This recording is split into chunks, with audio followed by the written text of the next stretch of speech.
Okay, mtu mwingine ameniuliza swali akaniuliza, "Dokta, kwa nini mtu mwenye changamoto ya hepatitis B anabadilika macho yake yanabadilika rangi yanakuwa ya njano na wakati mwingine pia viganja vinabadilika rangi vinakuwa vya njano na nyayo pia na ngozi pia?"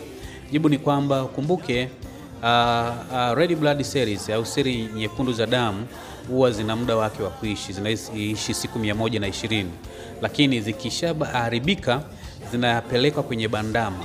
Pale zinaenda kupewa uhai ili ziendelee kusurvive kwenye mwili, na zinazalisha kitu kinaitwa bilirubin, na kazi ya ini ni kuiondoa bilirubin kwenye damu na kuiondoa kuipeleka nje kama takamwili, inaweza ikatoka kwa njia ya haja kubwa kama takamwili.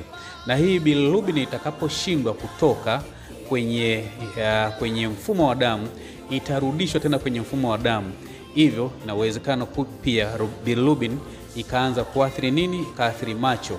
Shangaa mtu anakuwa na macho ya njano, kaathiri pia ngozi inakuwa ya njano, nyayo za miguu pamoja na viganja vyake vinakuwa vya njano, wakati mwingine na urimi, na inakuwa na uwezekano mkubwa wa kuzivunja zile red blood cells, na uwezekano wa uzalishaji wa red blood cells ukawa mdogo kwa sababu ya ile bilirubin.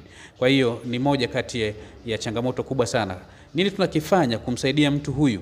Kwa sababu akiwa na hii changamoto anapoteza hamu ya kula kwa asilimia kubwa. Akiwa na hii changamoto damu yake inashuka.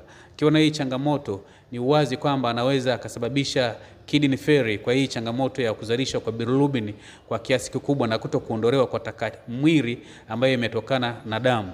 Nini cha kufanya? Hebu comment, niulize chochote hapo ili niweze kukusaidia. Asante.